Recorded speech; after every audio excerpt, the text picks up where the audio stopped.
topeng Losari disempurnakan oleh Pangeran Losari atau Raden Angkawijaya atau Panembahan Losari.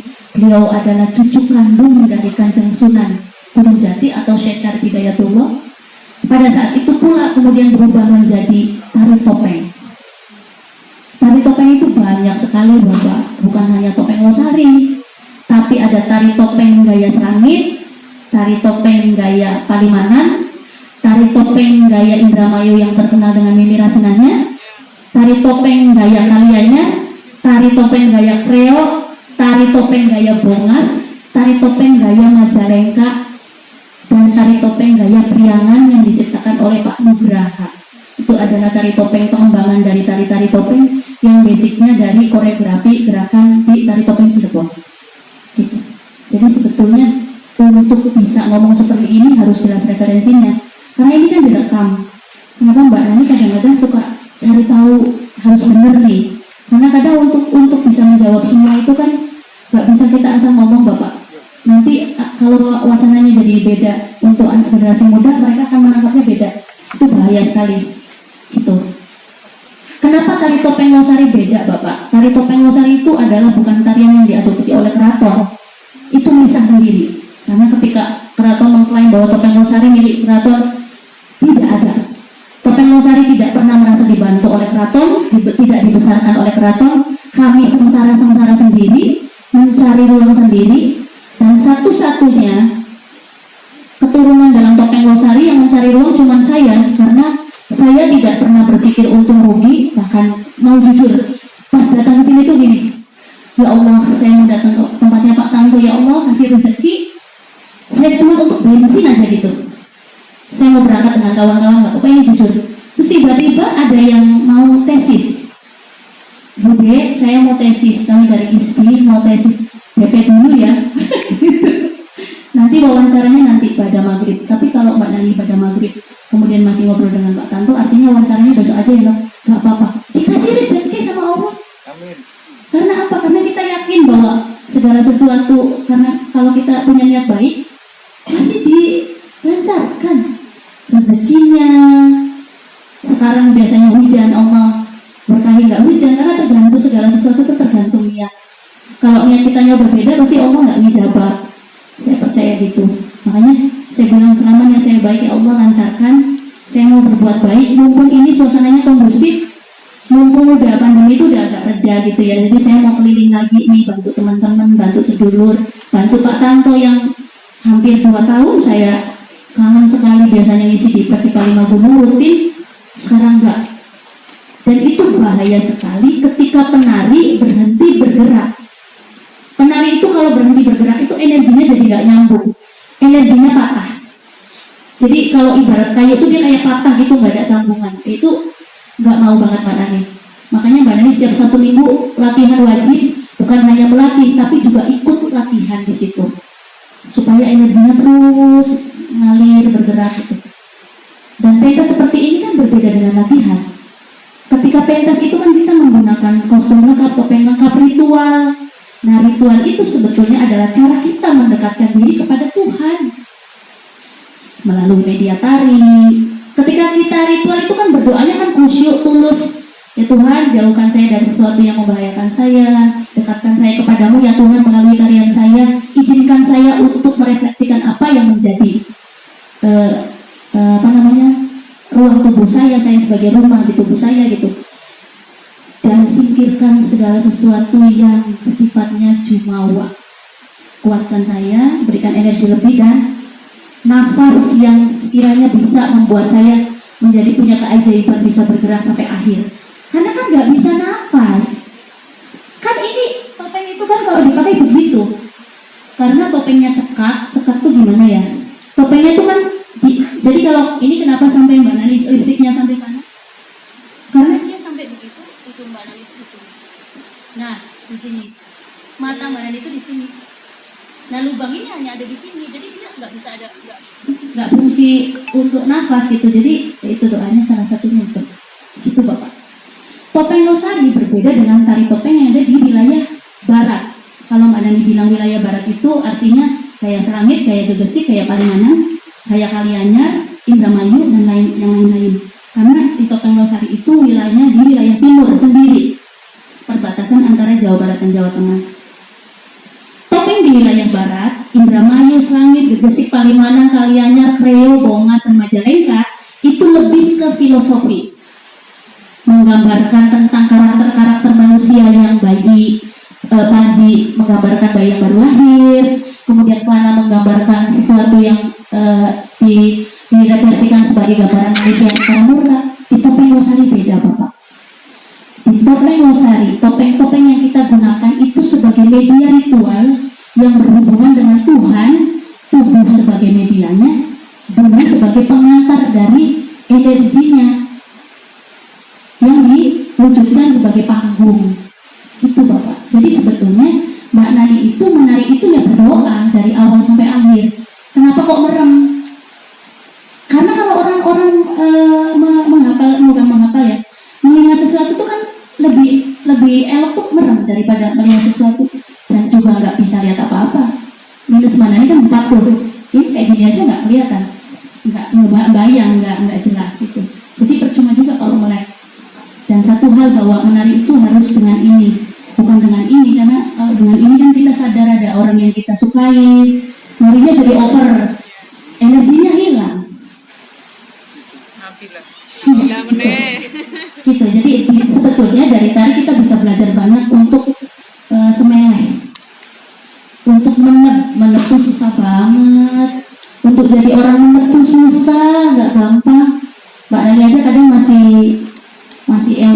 emosi, masih yang besok pakai baju apa ya, beli baju apa. Dulu kan nenek enggak, neneknya Mbak Nani itu ya udah hidup tuh melulu untuk berkesenian, tidak mikir duniawi, itu udah Panji banget.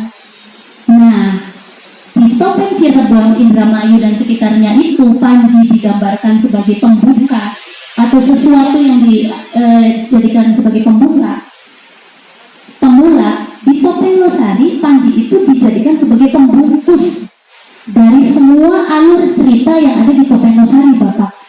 Panji itu ditempatkan di tempat paling atas karena dianggap tingkat makrifatnya sudah sangat tinggi. Putih itu sudah tidak mikir apapun, sedangkan di Topeng wilayah barat putih baru berangkat. Di Topeng Losari putih itu sudah moksa, artinya kita tidak mikir duniawi, sudah tidak mikir apapun, tidak mikir duit berapa nih di dompet, enggak. Nah, Mbak Nani sekarang lagi belajar ke arah sana. Gimana caranya untuk nggak gelisah ketika nggak punya duit? Ya 2 tahun Mbak Nani jalani yang nggak ngeluh. Pernah Mbak Nani ngeluh di Facebook? Nggak pernah. 2 tahun pandemi, ya wis jualan. Misalnya jualan masakan online supaya bisa tetap menghidupkan sanggar. Ya wis bisanya cuma itu. Bukan karena pintar masak, tapi hanya semata untuk bisa supaya sanggar tetap bergerak. Itu penting sekali. Dan saya banyak mengajarkan kepada orang, jangan mudah cengeng, apa-apa nangis, melo, pengen dikasihani. Wah itu nggak banget. Jangan. Cukup saya nangisnya waktu di acara Mbak Nun itu saya curhat banyak hal tentang bagaimana apa yang saya alami ketika saya harus dijauhkan dari anak-anak selama bertahun-tahun, tidak boleh dilihat narinya. Sedangkan itu kan kebanggaan tersendiri untuk seorang ibu ketika anak bisa melihat kita tampil. Tapi itu kan nggak boleh, nggak apa-apa. Tuhan kasih hikmah banyak. Saya didatangkan anak-anak untuk belajar di sanggar. Artinya bahwa saya bisa memberikan kasih sayang lebih kepada mereka sebagai ganti kasih sayang saya kepada anak-anak yang terpenggal. Gitu. Jadi apapun harus disyukuri, siapapun itu. Kita bisa belajar banyak dari kehidupan, bahwa kalau duit habis, saya dikasih uang di Naupata tuh hari Mbak Nani kasih uang, jadi tai, selesai ya. Tapi kalau sambil silaturahmi, saya dapat doa dari Pak Tanto, dari semua yang ada di sini, itu jadi berkah untuk saya bisa punya kesehatan lebih, bisa berumur panjang, bisa diingat sebagai orang yang pernah ngisi di sini. Seperti itu tuh penting banget, lebih penting daripada nih Mbak Nani amplop. Memang nggak apa-apa, penting juga kalau punya kesadaran gitu ya, penting juga. tapi penting, duit itu penting, tapi jangan dijadikan sebagai sesuatu yang akhirnya semuanya gitu. Ini ya ibu saya loh Pak. Iya, ini nggak boleh dicuci, nggak boleh di. Iya, ini ada tambal-tambal. jelaskan batik ini apa? Locang. Loncengnya, iya. Ya, coba jelaskan. Locang. Coba. Ayo mami, sesekali mak.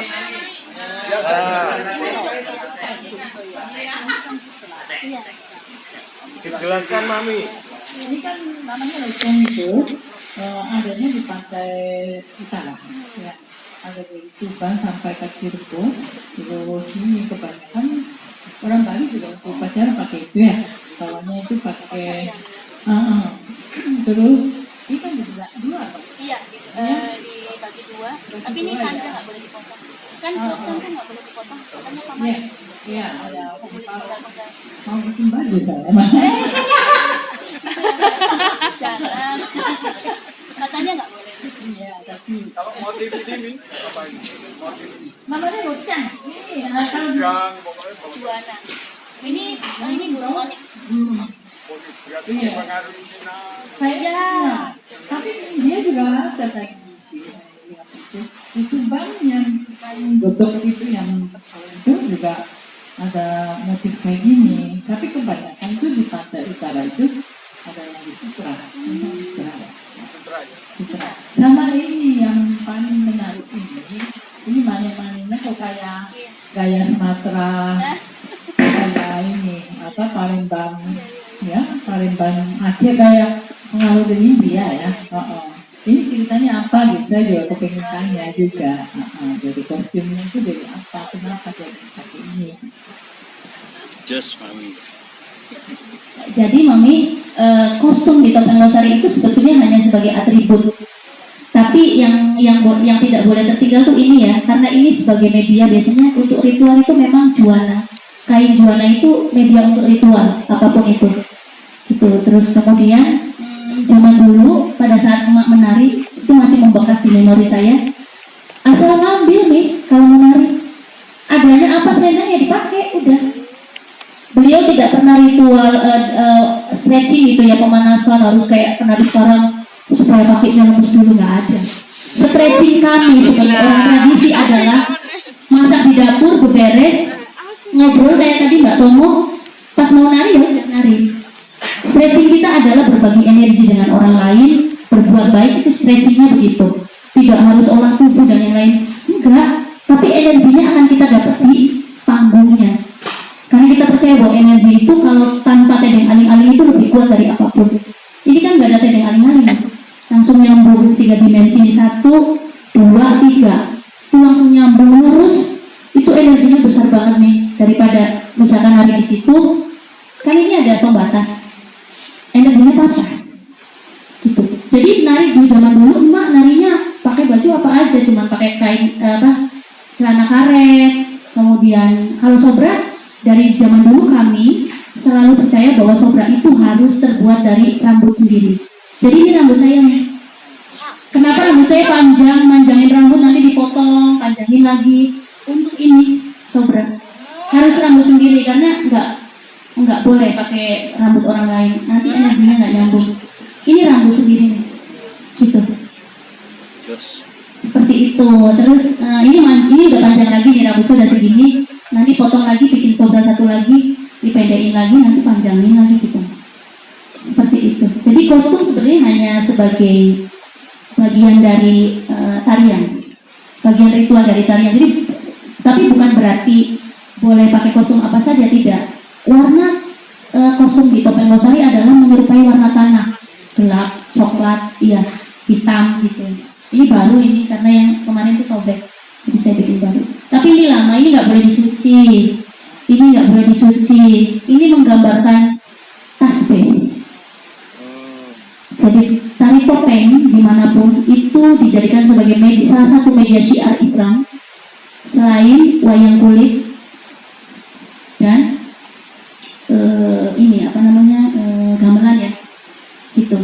Jadi kenapa simbol-simbol yang digambarkan oleh tari topeng itu ya Allah, ini kan maknanya banyak sekali yang ada di gerakan-gerakan tari topeng.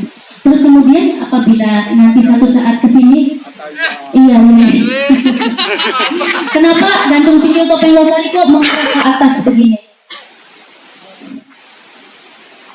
Di apa gambaran surga itu ada di mana? Telapak Di kaki. kaki seorang perempuan. Nah, telapaknya itu harus mengarah ke atas, itu sinambungnya dengan Tuhan. Gitu. Jadi bukan hanya gerakan semata, tapi itu mengandung makna besar. Ketika nanti ada gamelan di sini, terus penontonnya melingkar setengah lingkaran seperti ini, di tengah-tengah itu di Islam huruf apa? Nun. Huruf Nun.